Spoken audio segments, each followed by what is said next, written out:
Hello, people of the internet. I call myself Zeno, and today, well, if you read the title of the video and already watched the intro, you know, we're talking about Ys Versus, a game I have played for, what, how long now? Well, long enough that I have over 48 hours of playtime.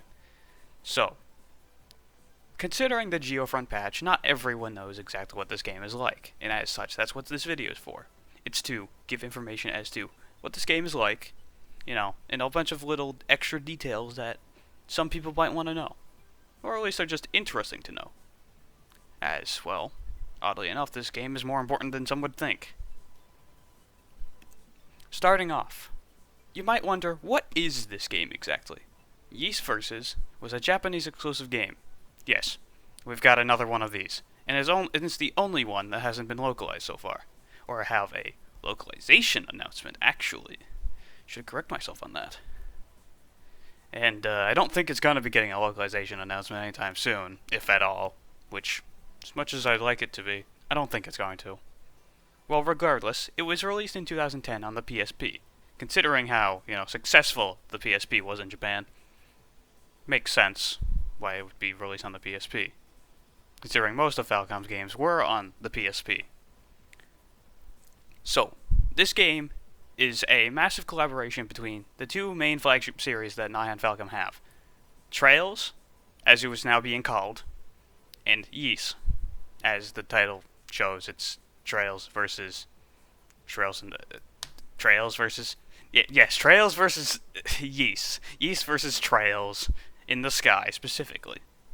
Considering at the time that was the only games out. Crossbow would not be out until after this game released. Now, it doesn't just celebrate these two big series. There's a ton of extra little things in there, including references to their past games, Xanadu, Legend of Heroes 3, Gurman, stuff like that. It's a lot of references, actually.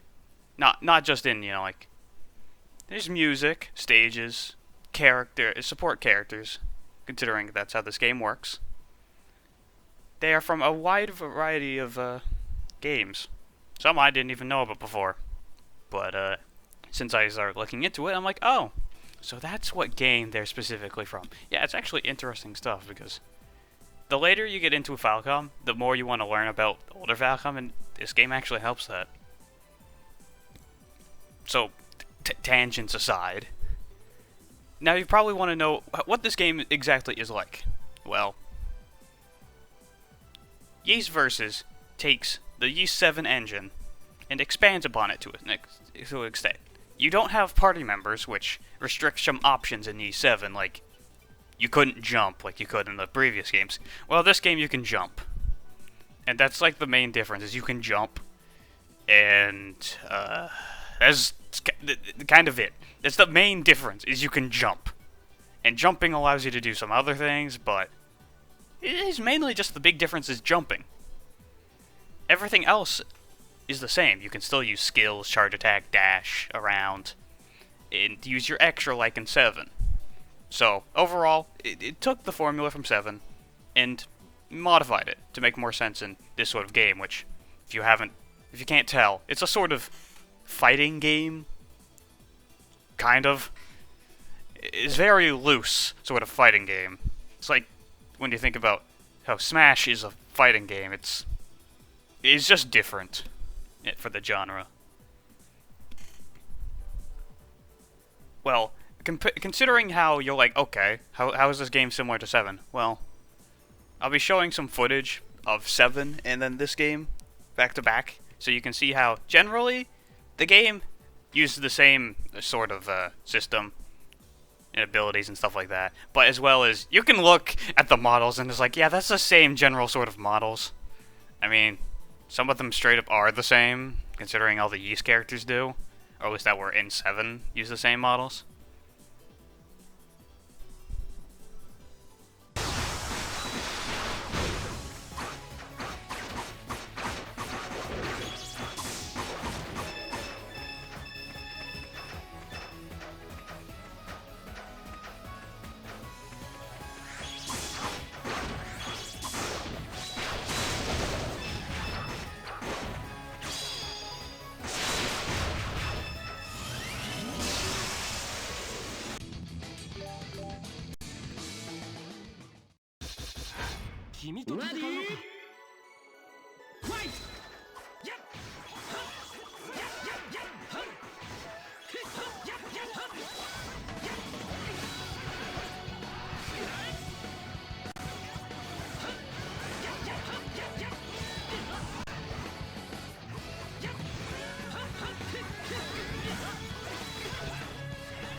Now that you've seen how E7 in this game compares in terms of combat style and how it's basically the same with some slight alterations, since, you know, it's good to actually show how it changed, because some people are gonna be like, okay, yes, it's changed. What more about it? Why? How? Stuff like that. Do you know how annoying it is to sometimes have to explain stuff like this? Yeah, this is why I'm doing this. Just so people understand, because some people have definitely played 7, and some people have not, and they've played later ones, which I will bring that up. There are reasons for me to bring up later games in this video, as this game actually has more significance than you'd think. Like, what is my favorite game currently, Nihon no Kiseki, which, its localized title is The Legend of Nihon, Boundless Trails or something? Endless Trails? One of those two? Yeah, that game did have some importance in terms of aspects in Tokyo Xanadu, which, yeah, it's plays very similarly, so it's not surprising. There's just some aspects you realize were taken from that game later in. And I liked that. But one of the main things is, this game actually did matter in an upcoming Ys title, specifically Ys 8. So, in Ys 8, Laxia uses a rapier. You're like, okay, Adol used the rapier in 7. Yes, because he could change his weapon to that like a rapier. Well, here's the thing. You can't jump in 7, but you can jump in 8. So, where did they get the aerial attacks? Simple. They got it from this game. Specifically from Chloe, who happens to use a rapier. Well, isn't that neat? This game actually mattered in the long scheme of things. Doesn't happen that often that a game that, you know, you think is just a spin-off is actually important to something. Well, it is. It's actually very interesting when you think about it. First thing I played 8, I'm like, wait a second, aren't those... Yeah, they're the same attacks. Which, I'm not complaining, that was actually really cool that they reused those assets. You wouldn't expect them to reuse assets in a game that, you know, didn't localize, but... Then again, they weren't thinking about localization at that time. And considering how Yates' localization had fiascos, but I'm not gonna go on that topic. It's like, it's just cool to see that this game actually had more of an impact than you'd think in a later Ys game. Of course, there is one other thing, and I'm not sure if it was a funny joke on Falcom's side or not, but I think I'll just let this show explain it for you.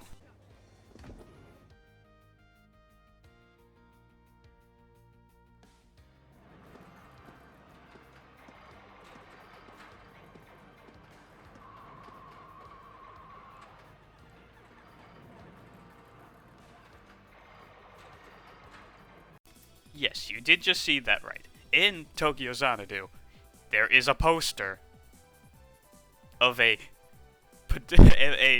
Ys versus Trails of Cold Steel. That doesn't exist. They're just making fun of it, which honestly was very funny to see. Literally just takes the official artwork of Adol and Reen from Cold Steel 2 and Ys 8 respectively, and just smack it on a poster. And say it's Ys versus Cold Steel Alternative Saga, or whatever the frick it was gonna be. Not alternative. I don't know what the heck the poster said exactly. It was just funny. It's just really funny when you think about it. It's like, they're making fun of us because they're like, huh, that's right, this game never did localize. Anyway, let's put it in there anyway. It's gonna be funny. I mean, Tokyo Xanadu has a ton of reference to trails, Ys, anyway, but you could probably make a video entirely on that. So I have no reason to go into that. I just wanted to show, hey, look at this thing. It's literally just making fun about the fact that, you know, this game exists. It's like, yeah, there could be another one that it doesn't exist. I honestly wished that was the announcement and not Ys 10, but, I mean, Ys 10, that's a thing. Hopefully after Ys 10 we get either that remake of Ys 5, the game that basically no one has played, or Ys Versus 2. Because I would like another Ys Versus. It's actually surprisingly good. Which, well, considering how why am I going on tangents again? Well, regardless. I've explained a good amount of little details, but in overall it's like, this game isn't that hard to get a hand of. Because it's like, as long as you can figure out how the movement system works and skills and stuff, it does have a lot of Ys 7's limitations where the controls don't feel the best and not as, you know, fluid as like Ys 8, even Memories of Celceta. But considering how it was early into the party system, it was literally the first party system game, using that as a base for another game leads to a bunch of restrictions. But overall, I'm just gonna say, I'm pretty sure most people who have at least experienced party system games can figure it out to some extent, as it's very similar. And honestly, I wouldn't say this game is hard to learn. The hard part is learning which character you want to use, which, you know, if people really want to, I can definitely make videos on characters, but currently do not have any plans on doing so, as I am a very lazy individual, and I don't even know how I'd make those videos. You think I know anything about making videos about how to use a character? Nope. I don't know how people did it for like Smash content. They just did. Not necessarily correctly, but they did. So, yeah. Tangent aside, I'm going to end this video with a match of a character that I personally am going to be maining. A character from Ys. In fact, multiple characters that I'm maining, actually just 2 of them I'm pretty sure I'm maining, are from Ys. No, there's not a reason I don't want to main a Trails character. It's just I'm not interested in them enough. I've used every character to some extent, but I like these 2 characters specifically. One of them just happened to be the first character I picked up, and the other, well, it's just special. Let's just say that. But you're gonna be seeing the one I started out with, and how far it's gone with him.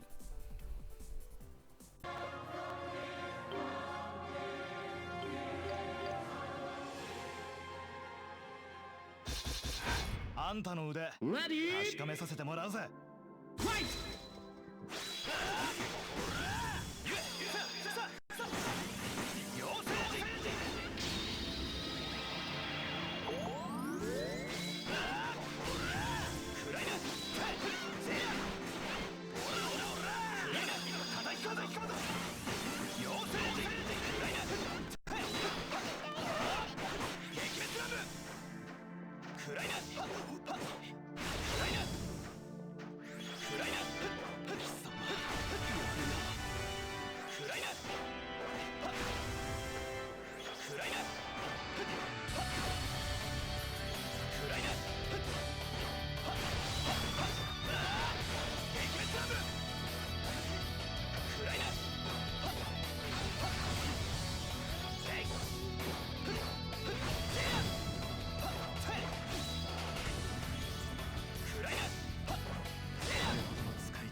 I see you've now that you've seen that clip, I'm going to say that I do appreciate anyone who ends up watching this video, as this is the first video I've actually put in any effort into and actually edited, with coming from no editing experience or anything, having to get some random editing software because I don't have money. Yeah, this wasn't the easiest thing to do, but I figured it out a bit. I think I'll be able to manage to make this video decent, so people can get a general idea about this game. Well, thanks aside, What was I gonna say anymore? Well, that brings us to the end of this video. I do appreciate it. If you like this video and think other people would appreciate seeing this sort of stuff, share it around. The more love Ys Versus gets now that from the Geofront patch is very appreciated to the people that enjoyed it before. As I'd known about this game for quite some time thanks to Master Enix. That back when they were still a music channel. Those were the days. They actually kind of got me into a bunch of different stuff. As it's like, oh, look at there's a bunch of Falcom music, and I'm like, what the heck are these games? I didn't know, but it just happened that another friend of mine was into Falcom, so that was convenient. And as such, brings us to the end of this video. Thank you for watching, and, well, probably you may see me sometime again. Potentially talking about a character in this game, or something else random that, you know, might warrant a tutorial video or something, because there are some things that are a bit strange in this game. One mechanic I didn't know about until I looked into the tutorial, which was in Japanese, and only managed to be like, oh, must be this. But considering my extensive knowledge of this game and how long I've played it, I can generally say, if I need to make a tutorial video on something that people don't understand, I will. It's not going to be that hard. And thank you for watching, everybody.